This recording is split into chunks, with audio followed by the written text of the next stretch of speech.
when you found a tangent to a line or to a curve, right? That's a little bit better. When you found that tangent and you zoomed in and zoomed in and zoomed in, what would you notice happen? They would look the same. They would converge, right? And we found tangents by doing y minus y1 equals m times x minus x1. But instead of saying like the x1, y1, we said at some point c, f of c, we can plug in and make it y minus f of c equals, well, what's m?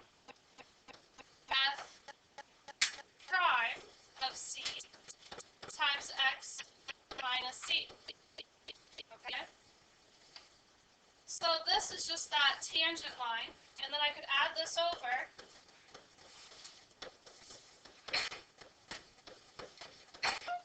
To look something like this. So what's the degree of a tangent line? What's the degree of a tangent line? Of any line? 1, right? Linear means the degree of 1. Okay, so this is a degree of 1, so I'm going to say we're going to take a polynomial, we'll call it p. We're going to put a little 1 here, meaning it's to the first degree of x. So instead of y, we're just going to call it p sub 1 of x. And that's going to equal that f of c plus f prime of c times x minus c. Okay? And all of that was just the tangent line. Rewriting it now to say we're going to equal that to be some polynomial. So if you want to write that down, anything to kind of keep track of that.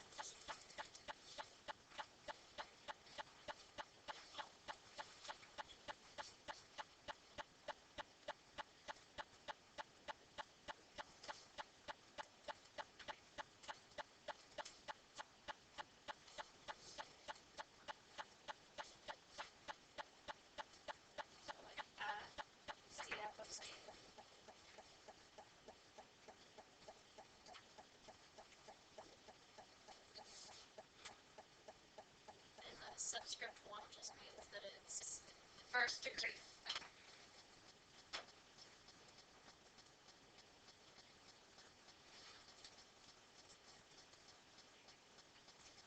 You know that there are so many people who don't know that that's all it is.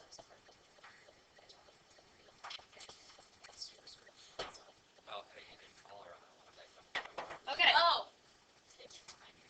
So, if I asked you to find a first degree polynomial p, it's just asking you to find the what?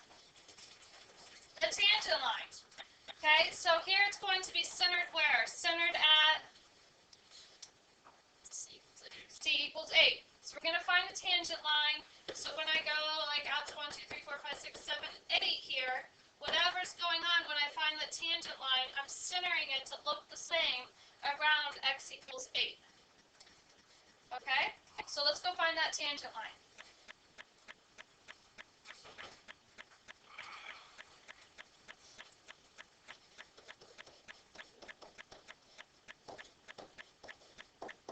So to find a tangent line, you have to get f of c, which in this case is 8. So I need to find f of 8. That would be 2. Make sure you can all do that. The cube root of 8 is 2. 4 divided by 2 is 2. Only get your derivative so that you're going to know your slope.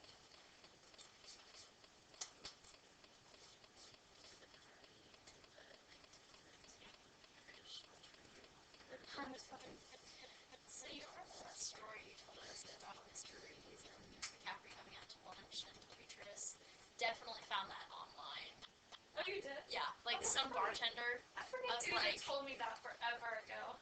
I was like, yeah. I was really mad when I found it. I was like, what is this? You already told me that a long, long time ago. The fact that you claim that it was a real story. No, I just made it.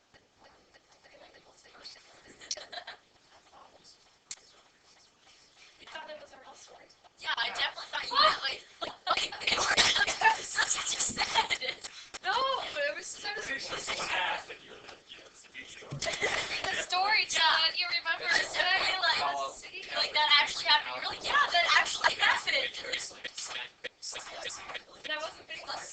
see. Yeah.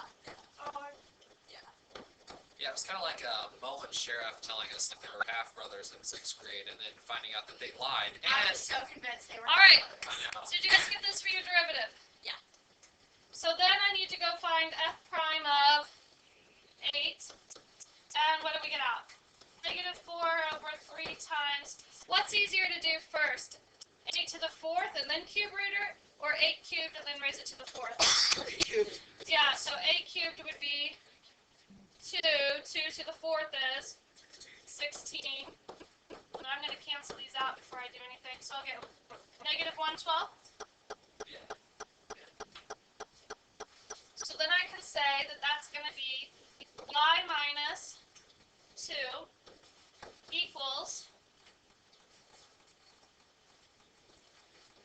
negative 112 times x minus 8. So then I'm going to add my 2 over. And instead of making it a y equals, it wanted a first degree polynomial. So what would be a better way to write that? P sub 1. And all you did was the tangent, what you've been doing since AB. So they were not. You don't have to distribute. No, that's fine. Yeah, she is. Fine, everything's fine. Just Anybody need more time on this? Yes? I have a question. Okay.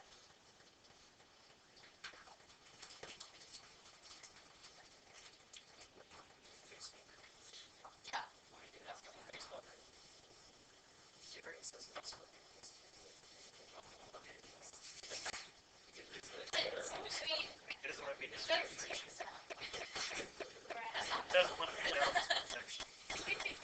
Okay. So this is the fun part. This is like the, oh, really? Something that you just did. So you just took and said that the first degree polynomial of x would look like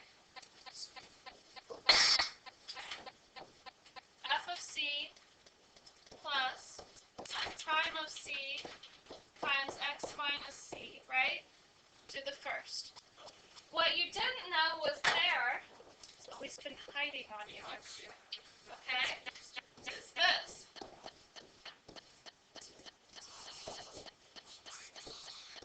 Zero factorial is 1.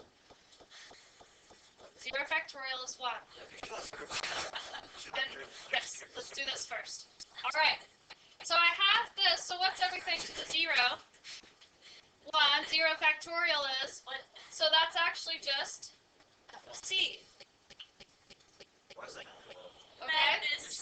So if I have the first derivative raised to the first over 1 factorial. So there's nothing here, meaning you haven't taken a derivatives. So 0 derivatives.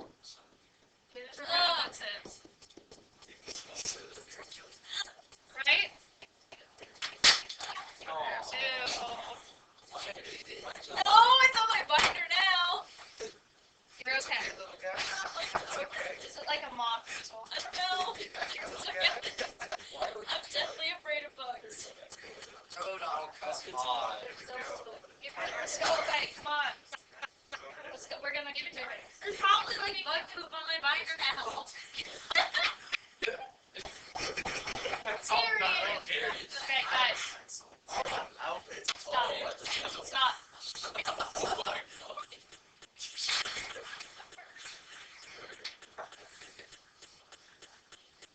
All right.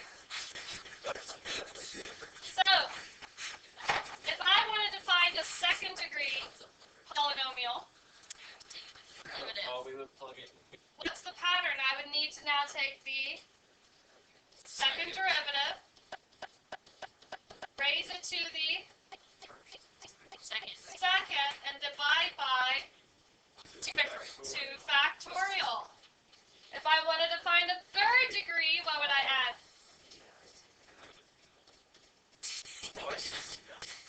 The third derivative Third derivative, times the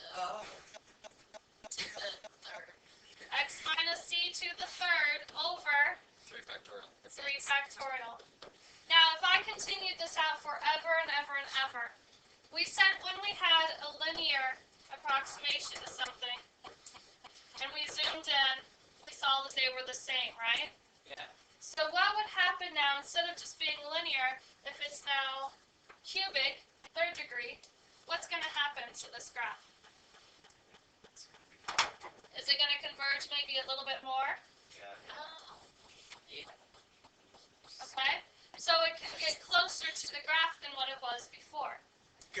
Now, we've already seen from that exploration worksheet that some things will converge infinitely, so they have an infinite radius. But some will only converge around a certain radius from where you are centered. Where were we centered here? At 8. Sometimes we're centered at 2, sometimes we're at 0. We could be centered anywhere. It just means that, hey, going on here around 8 is where I'm interested in. Okay?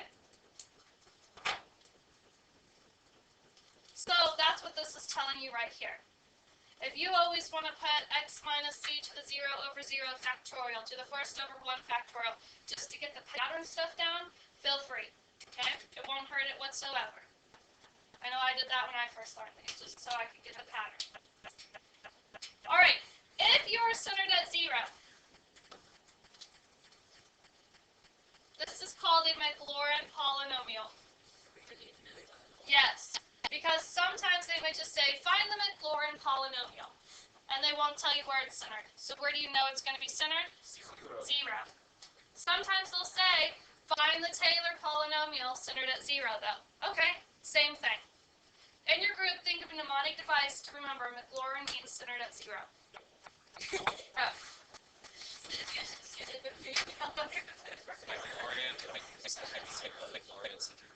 Just leave an L in there.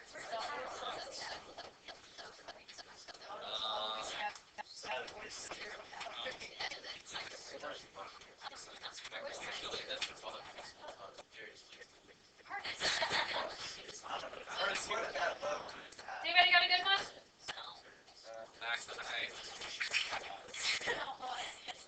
Brooke, you guys got a good one? Nothing to help you remember? I think if I eat a McDonald's Big Mac, right? I'm eating a Big Mac, what does my mouth have to make for it to enter? No, what? That's what I think of.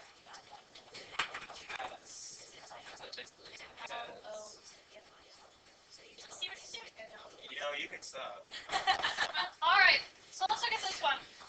Find the Maclaurin polynomial degree n for the polynomial f of x equals e to the negative x when n is 5.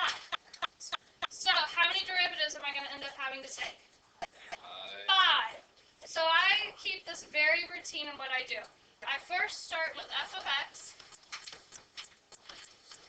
and I go down and I find the first 5 derivatives. Now, derivatives usually are used Roman numerals up here.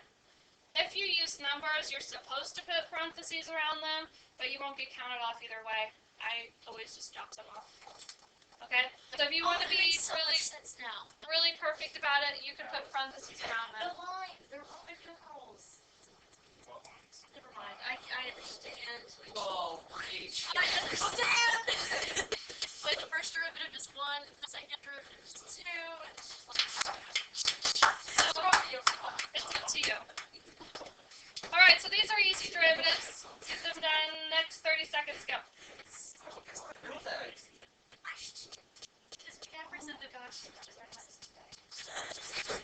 I just don't care. Yeah, this is kind of weird. We are kind of hyper.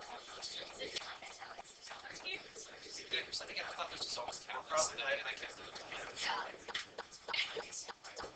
Alright. Next thing you're going to do is you're going to make a column for where it's centered. Where is this centered? 0, because you see Maclaurin. Alright. Maybe if I just throw this at her right now. No, I saw n equals 5, and I can't do that. That's this part right here. You're going to go to the 5th derivative when n is 5. The centered part is what you do next. So it's centered at 0, so I'm going to go and plug in 0 for all of these guys, and this won't take very long either on this one.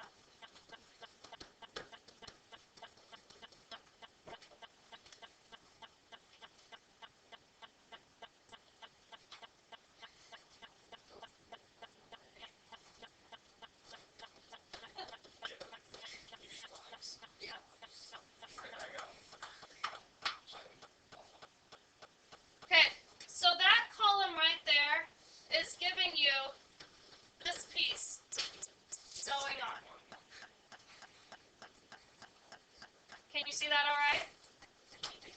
So then when you start writing this out, you're going to put what you just got for f of 0, f prime of 0, f double prime of 0, and then here you're going to put x minus 0 is where you're centered. So then the only thing left to do is do this out to the 5th degree and write your factorials. Okay? So I'm going to say p to the 5th. Sorry, p sub 5. Oh, I just said p to the 5th. P sub 5 of x.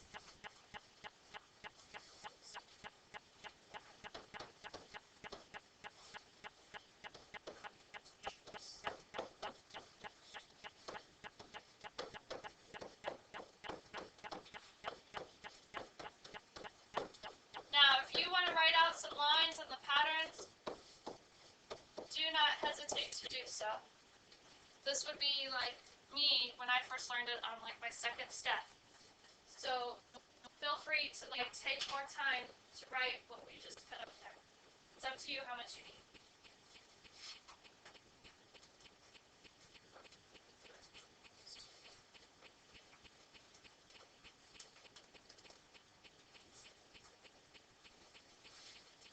If you want to be methodic and always put minus 0 at the beginning so you can remember right now to keep that minus 0 part going on. Whatever you need. That's what I mean. Like, if you want to show your work first, this would be final answer. Now, is there anything to reduce with the factorials? No. Was there like a 2 for a coefficient or anything to like make it cancel? No. So in this case, I don't care if you simplify the, if you simplify the factorials. I don't care. If there's stuff to cancel with it, I want you to go ahead and do so. Okay? How would we simplify it? So that's 1, that's 2, that's 6, that's 24, that's 120. So if there was a 2 with that, then you'd write it x to the 5th over 60 going on. Okay? All right. Try in your group to do this one. And I want it pretty and simplified.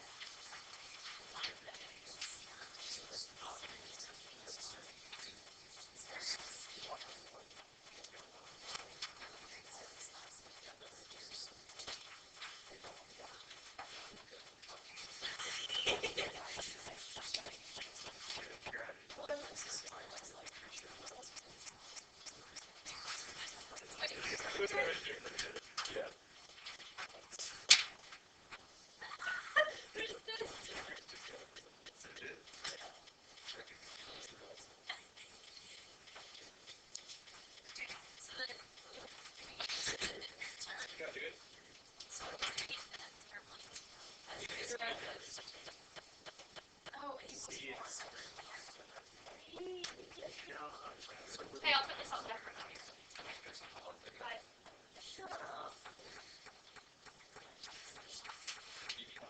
I'm going to.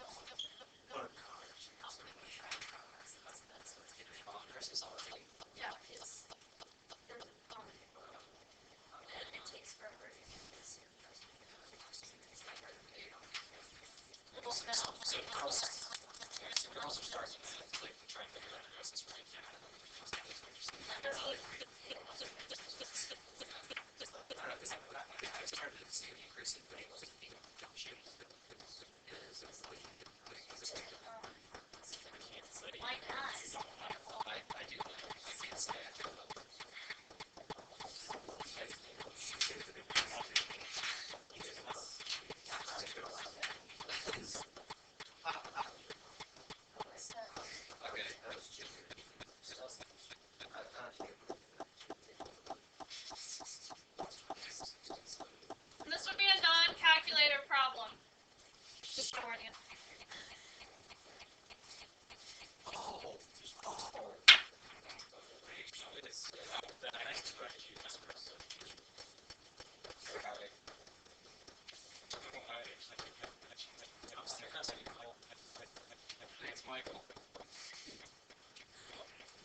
was today to all the parents. I'll just send it out. So, would you like to hear a typical day?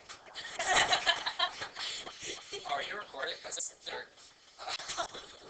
After class, just discussing them all. Is that a bird? What if we did a calculation? Oh, you can't hear us. If you listen to that, you can't hear. Well, you can't. Hear Mr. Rose. Just be freaking out about Going on On the floor, it just snows. It's really interesting. I know. When it changes your behavior, knowing that I'm recording. No! No.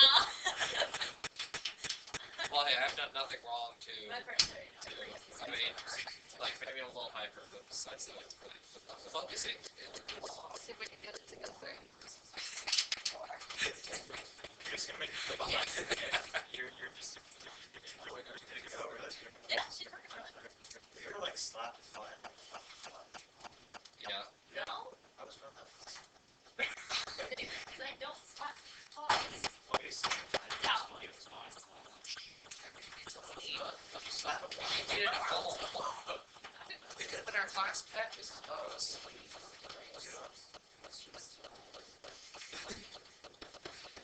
Don't just write what I write if you haven't done this yet. Make sure you can do this.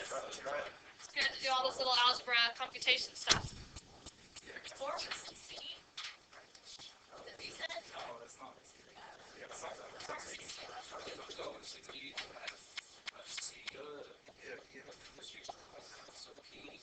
so it's 40 over another X.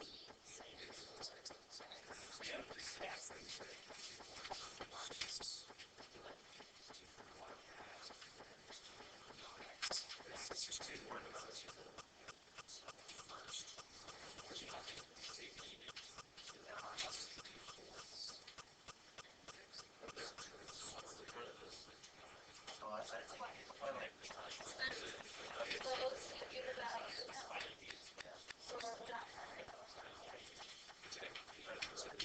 So you're writing all of them from 4. So it's plus, right? So yeah. Yeah. Well, some forever and ever and ever. Some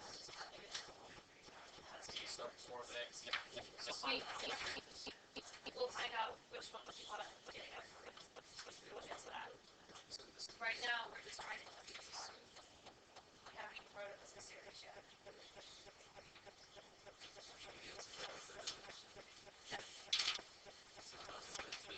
Yeah.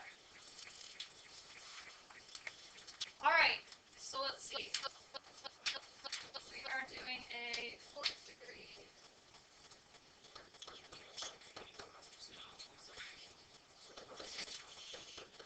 I mean, you add. So everything makes it like that.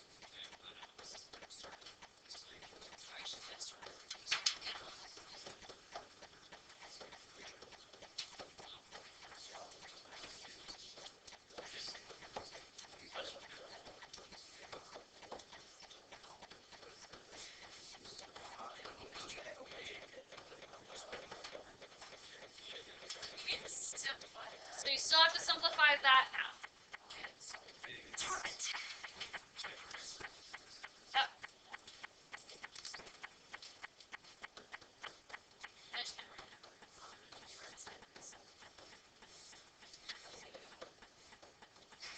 Is it bad that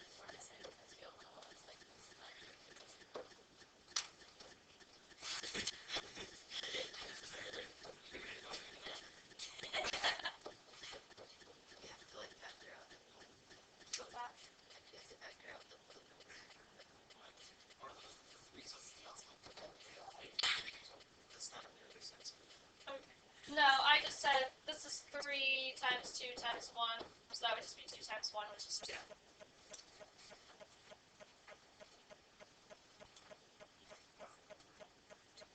5/32.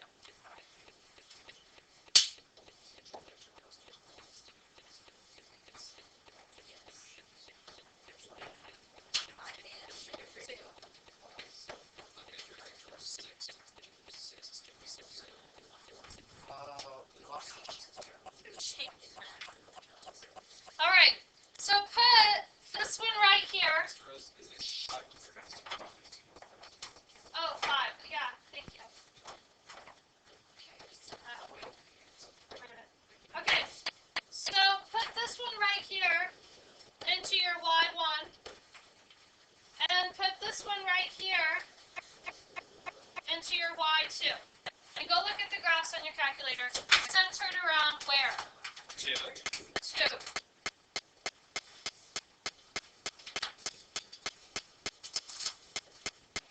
So this is fully in the calculator base.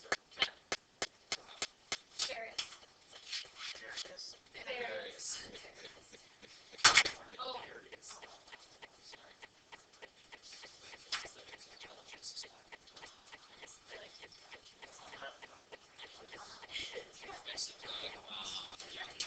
What? Balance.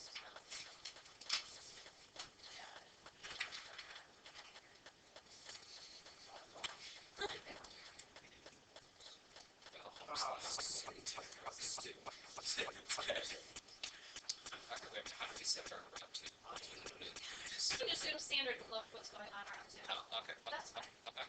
I mean, if you wanted to change one day, you can. Well, if you wanted to zoom in and like move your cursor to where the graphs are located around 2, you could do that as well.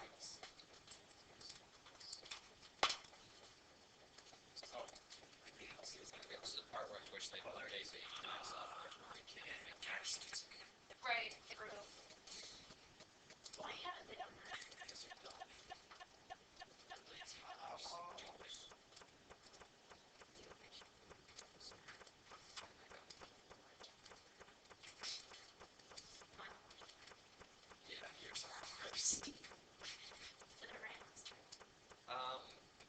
No, not exactly. Maybe I figured it's a lie. I still couldn't see it. That's fantastic.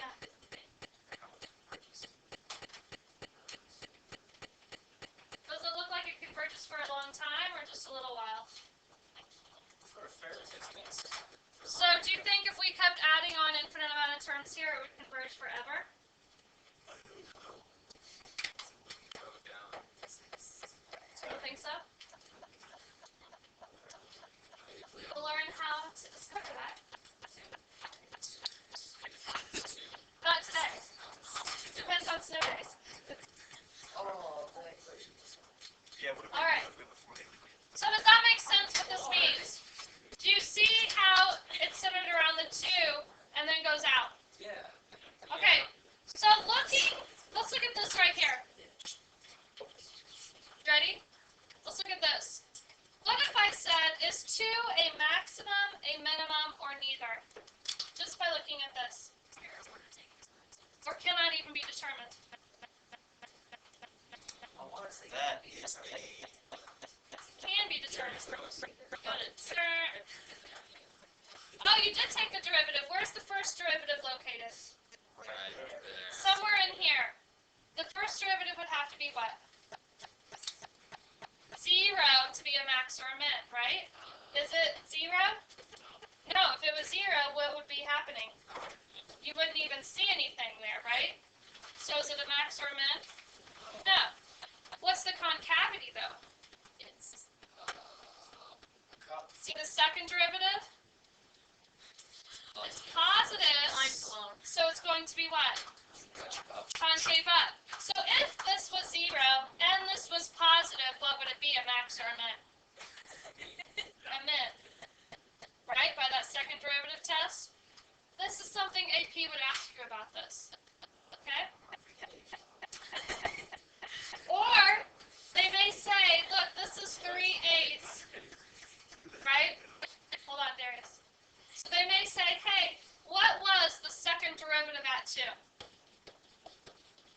Just by knowing that that term right there is 3/8. Well, I know 3/8 had to equal the second derivative divided by what? 2 factorial. So now could you go solve for that? So let's see, that would be 6/8, which would equal 3/4. Okay? Those are AP kinds of things that they will do with this. So if it equaled 0, like the first derivative, then what would you do? Then you'd look at the second derivative. If the second derivative was positive, you are concave up, which means you would have a min. Oh, okay. Okay? Makes sense. But only if this was 0 here. Alright. Discuss in your groups what you remember about the alternating series remainder theorem. Go. Talk amongst yourselves. The alternating series remainder theorem. Go ahead. I know right now for you. This is literally 0. That's making quick and oh my gosh, I got it.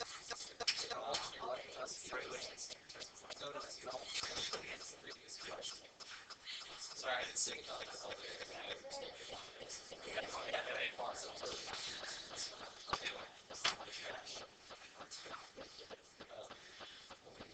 I don't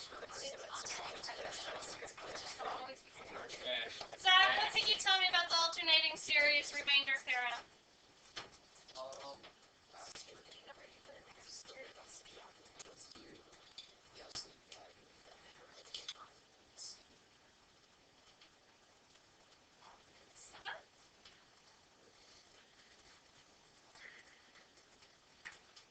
So you want to help it? The absolute value of what? The whole sum as you go to infinity, right? So the actual sum as you go forever and ever and ever, minus d, summed all the way to the nth term, has to be less than or equal to what? Yeah, that next term, right? Okay, this is the Lagrange error theorem, and I know I have it right in your notes, like this. This is the Lagrange error theorem. Now, this one can only be used for an alternating series. The Lagrange is going to be used for these Taylor polynomials. Okay? AP and myself will ask you both of these, and you have to know when to use what. Alright? Okay, so this is really, really similar. If I was to go take, this is just saying the remainder here, so that remainder going on. Let's say that I did 5 terms. Then the sum is going to be less than or equal to the what derivative? If I had 5, I got to go to the next. So it would be the 6th derivative over 6 factorial times x minus wherever you're centered to the 6.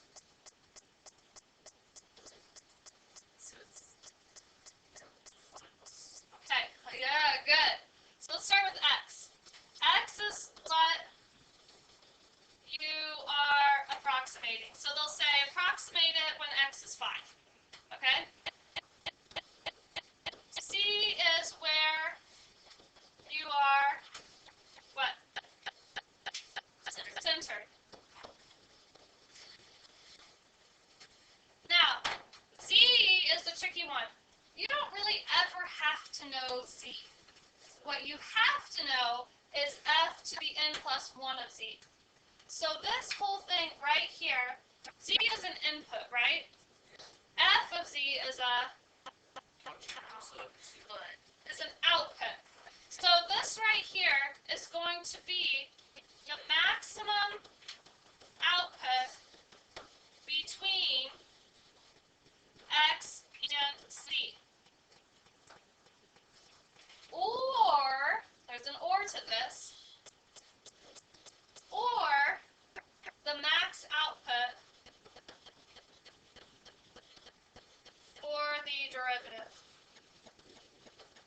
Not n plus 1, the n plus 1 derivative. There's an or to this.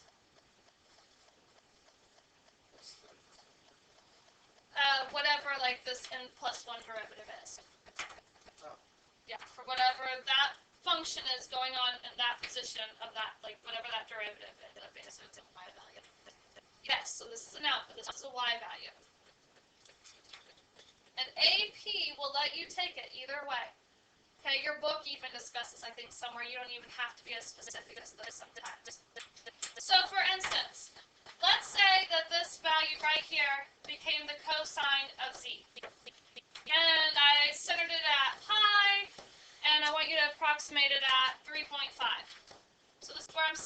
that's my x. Okay? Well, do I have to go and put in a pi here or a 3.5 here? I don't have to. In this case, cosine, this guy would be easier. What's the max output for any cosine function? 1. So right here, I can put a 1. Yeah. So if you can make it easier, do it. Now let's say, though, that I have an e to the x. And we centered it around 0, and I want you to approximate it at 0.5. Okay? Well, let's make it even easier. Let's say that I want you to approximate it at 1. So x is 1, c is 0. Now, just the max output overall would be e to the infinity, right? The infinity. So in this case, we're going to choose this option and say the max output, well, let's see, what's e to the 0 is 1, e to the first is e, so your max output would be e.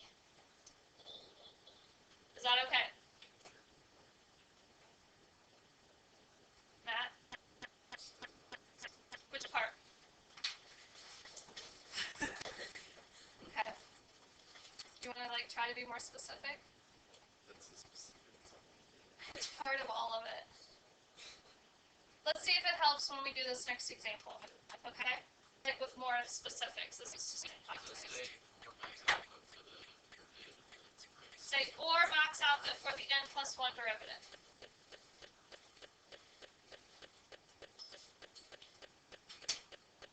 Okay. So they're saying, hey, you guys who have done this worksheet already get familiar with this sign here going on. They're saying the third Maclaurin, what should I just think? Center 0. All right, center at 0. No, get all excited. All right. So, center to 0 as soon as you see that. Third means that you are taking the third derivative. All right. So this third derivative, or third Maclaurin polynomial for sine x is given by this. They already gave it to you. If you wanted to go and find it, you could. Okay? All right. So then it says use Taylor's theorem, which is the same as Lagrange theorem. That's what we just did if you want to name it Lagrange. Lagrange. Okay? To approximate the sine of 0.1. So let's see. The sine, let's go ahead and do that. Of 0.1 would be approximately, and this should say approximately right here, because we didn't go out infinite amount of terms. We went out infinite amount of terms. All right, so this would approximately be 0.1 minus 0.1 to the third all over 3 factorial. Go see what that is. Yeah. So, could you do this by hand? Yeah. Yes. Could you do sine of 0.1 by hand? Yeah. No. Yeah. No. So if you were Tom Hanks on a desert island and you need to figure out what sine of 0.1 was, you could use a third degree Maclaurin polynomial and do it out. Yeah, it's really rich stuff. What? That's it. 0.9983. Trying to remember. 3. Repeating. Try again. I got what she got, Biddy. So you Try again. Use factorial. 0.1. Yeah. Are you in radians or degrees? I guess it wouldn't matter here because you're in a polynomial.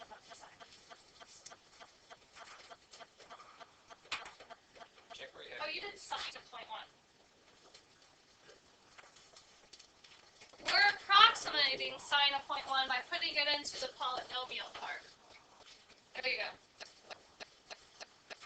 Okay, so now let's see how good of an approximation that would be using the Lagrange error bound.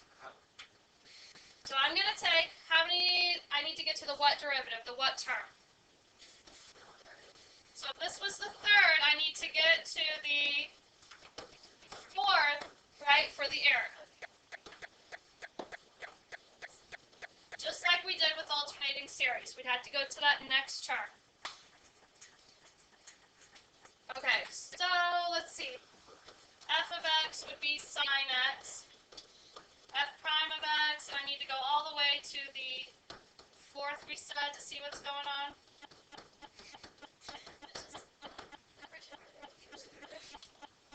It is, yeah. You should start with it. Some of you guys will be really smart and know this. You're like, oh, I'm just back to sine. Yeah, you are. Okay.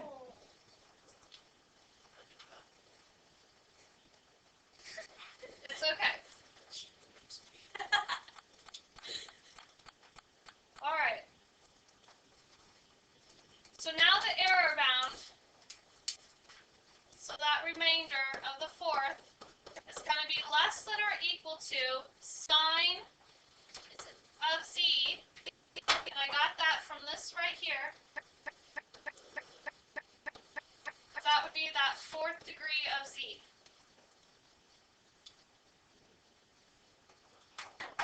Times, what's our x? 0.1 minus, what's our c? 0. So this was from the x, and this was from the centered part. 0. Raised to the fourth over 4 factorial. Everything is 4 here when you were 3 here. Okay?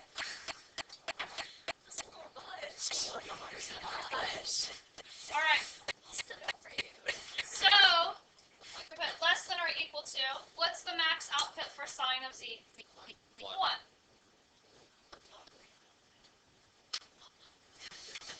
And then I'll have 0.1 to the fourth over 4 factorial. So go see what that is approximately in your calculator. Should we put the absolute values right? You don't need it. In this case, it's positive, right? Is it the absolute value of like, on this it says R7 of x, and that's an absolute value too. Right? Okay. I'm just making sure, yeah. What's the what is this?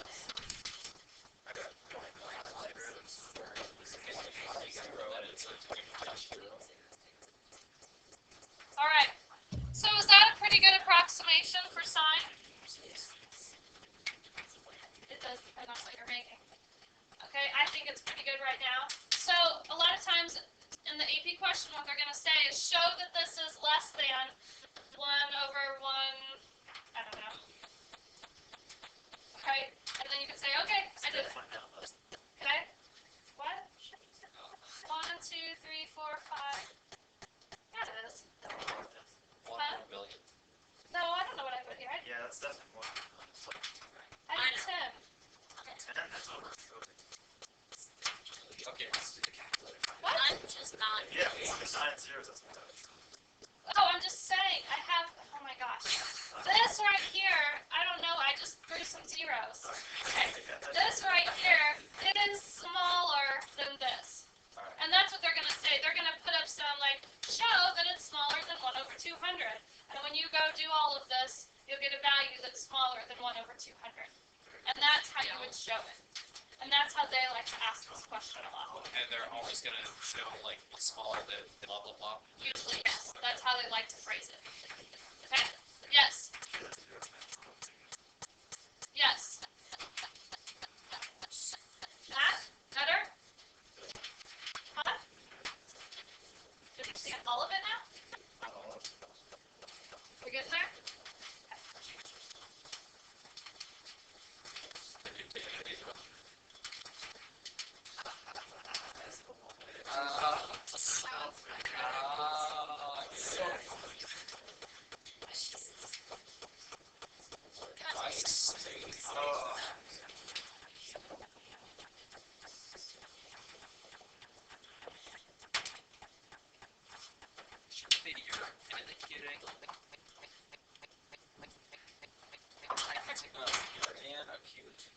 what You it said. are acute angle. Acute Okay. I'm sorry. Change. Is. Twist her up.